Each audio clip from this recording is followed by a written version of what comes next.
Ny mety toetry ny andro any an-dranomasina ny alakamisy 2 aprily 4:20 amin'ny ora maraina hatramin'ny zoma 3 aprily 4:20 amin'ny ora maraina. Tomanana ho mafy ny tsioka atsimo any amorontsiraka atsimo sy atsimo andrefan'ny nosy ahatratra 5:20 km/h ny mafindrivotra eo anelanelan'ny Fokapa sy Morombe manomboka ny alakamisy 2 aprily 4:20 tolakandro. Miatra ny fampitandremana amin'ny loko mavo ny eo anelanelan'ny Fokapa sy Morombe. Entanina izany rehetra mba hanaraka ny toromarika tolotry ny tompon'andraikitra eny fotony. Ho an'ny morontsiraka atsinanana tanjom-baomby hatrany amin'ny tanjonangotsy andraona amin'ny sitokotoko na andraona vitsy. Ho avy atsinanana na varatra atsinanana ny rivotra amin'ny ankapobeny ka 10 km/h adiny mpanonja ny ranomasina avy onja anodidina ny 2 metatra. Tanjonangotsy hatrany manoro andraona amin'ny sitokotoko. Ho avy avaratra ny rivotra ka 10 km/h adiny mpanonja ny ranomasina avy onja anodidina ny 2 metatra. Mahanoratra ny tolanaro andorona tandrifondraona mahalana.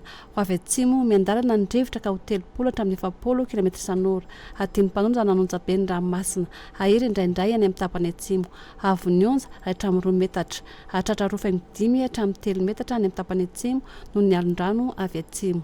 Tolanaro hatrany amin'ny tanjona vohimena andramina amin'ny sitokotoko.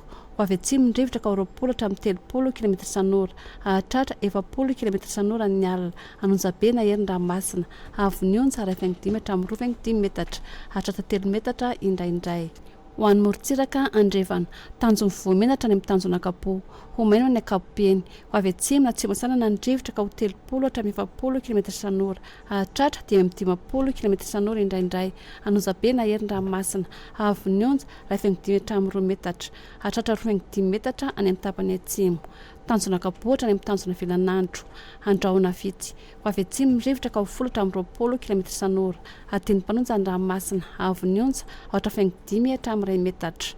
Tanjona vilanandro hatrany analalava andorona tandrifondraona indrindra amin'ny voamaraina. Ho avy andrefana ny rivotra ka 10 hatramin'ny 20 km/h otony ranomasina avy onja latsaka 8.5 metatra. Analalava hatrany amin'ny tanjona pombaomby andraona mahalana. Ho avy andrefana na atsimo andrefana ny rivotra ka 10 km/h otony ranomasina avy onja latsaka 8.5 metatra.